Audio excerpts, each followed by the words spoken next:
श्री हरिस्तोत्रम् जगजालपालं चलत्कण्ठमालं शरचन्द्रभालं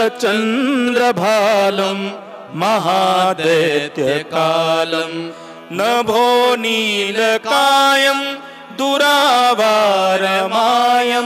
सुपद्मासहायं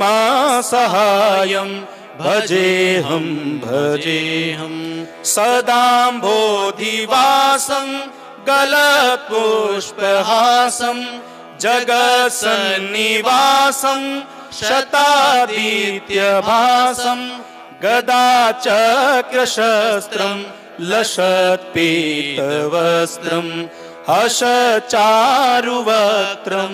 भजेऽहं भजेऽहं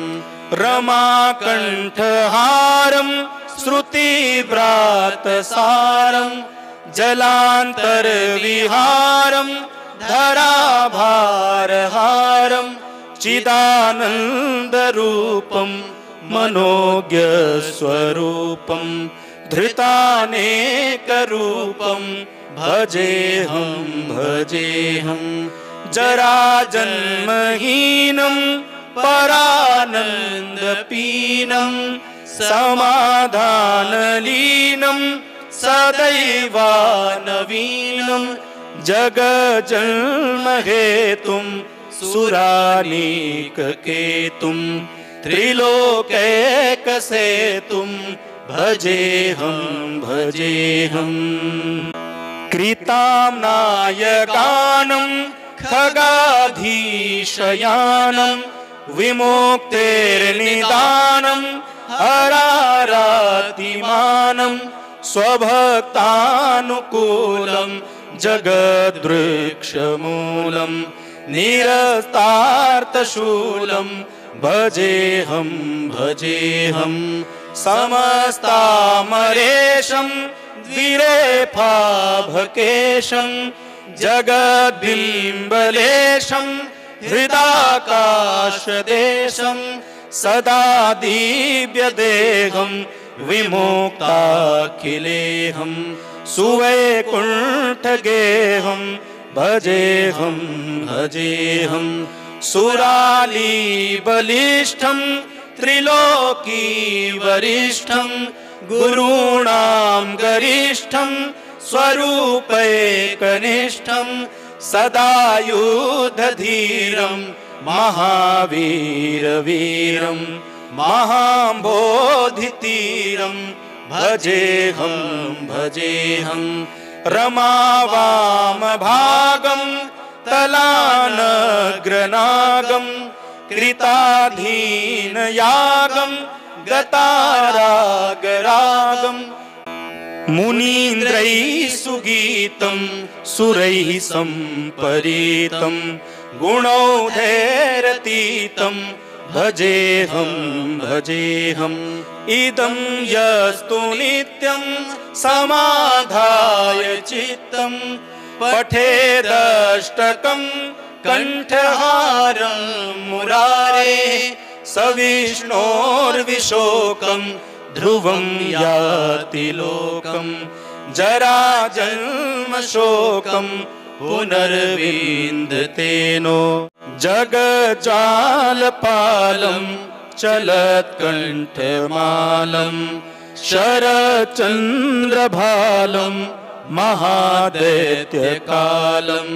नभो नीलकायं दुरावारमायं सुपद्मासहायं भजेऽहं भजेऽहं सदाम्भोधिवासं गलत्पुष्पहासं जगत्सन्निवासं शतादित्यभासं गदाचक्रशस्त्रं लसत्पीतवस्त्रं हसचारुवक्त्रं भजेऽहं भजेऽहं रमाकण्ठहारं श्रुतिव्रातसारं जलान्तरविहारं धराभारहारं चिदानन्दरूपं मनोज्ञस्वरूपं धृतानेकरूपं भजेऽहं भजेऽहं जराजन्महीनं परानन्दपीनं समाधानलीनं सदैवानवीनं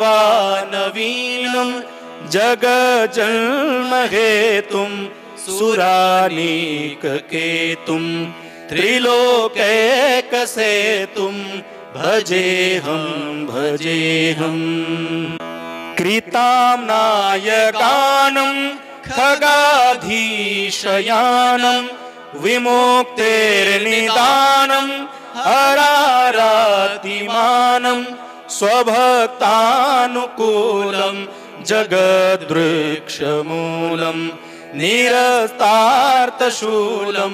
भजेऽहं भजेऽहं समस्तामरेशं द्विरेफाभकेशं जगद्बिम्बलेशं हृदाकाशदेशं सदा दिव्यदेहं विमुक्ताखिलेऽहं सुवैकुण्ठगेहं भजेऽहं भजेऽहं सुरालीबलिष्ठं त्रिलोकीवरिष्ठं गुरूणां गरिष्ठं स्वरूपैकनिष्ठं सदा युद्धधीरं महावीरवीरं महाम्बोधितीरं भजेऽहं भजेऽहं रमावामभागं तलानग्रनागं कृताधीनयागं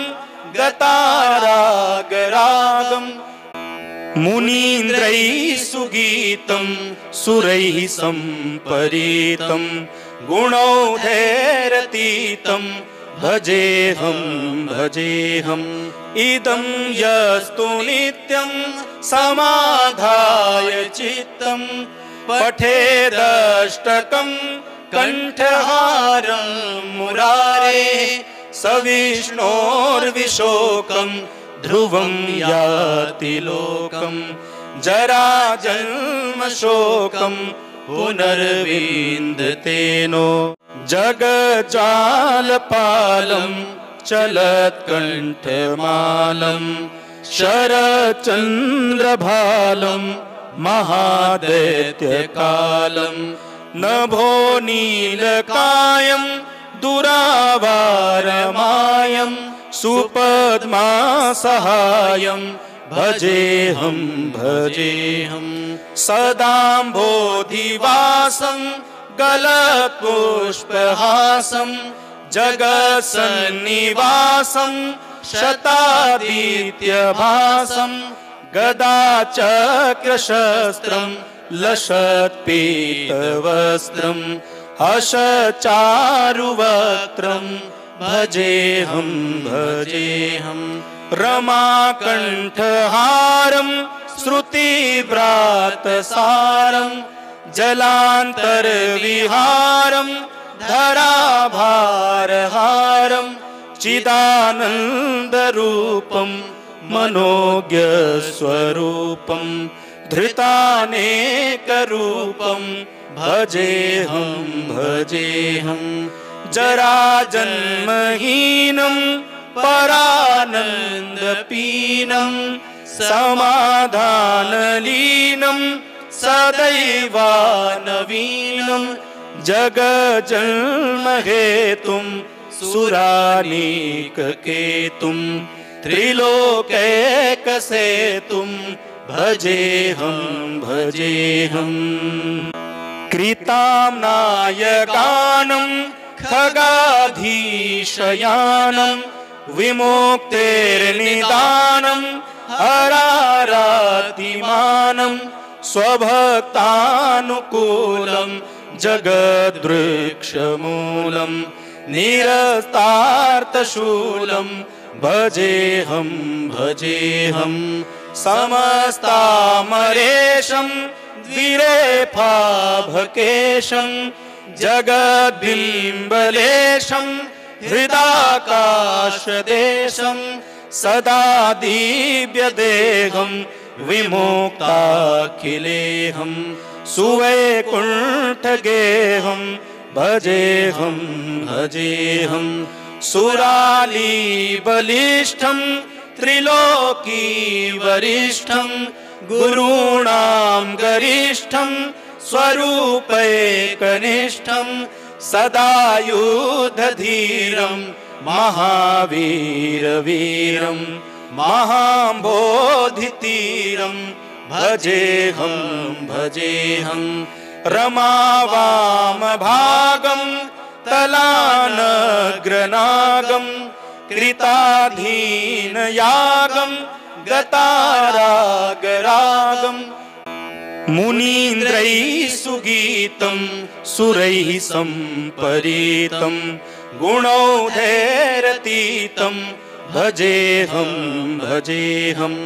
इदं यस्तु नित्यं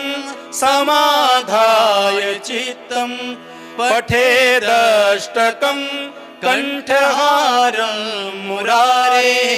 स विष्णोर्विशोकं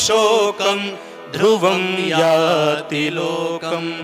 जराजन्मशोकं पुनर्विन्दते नो।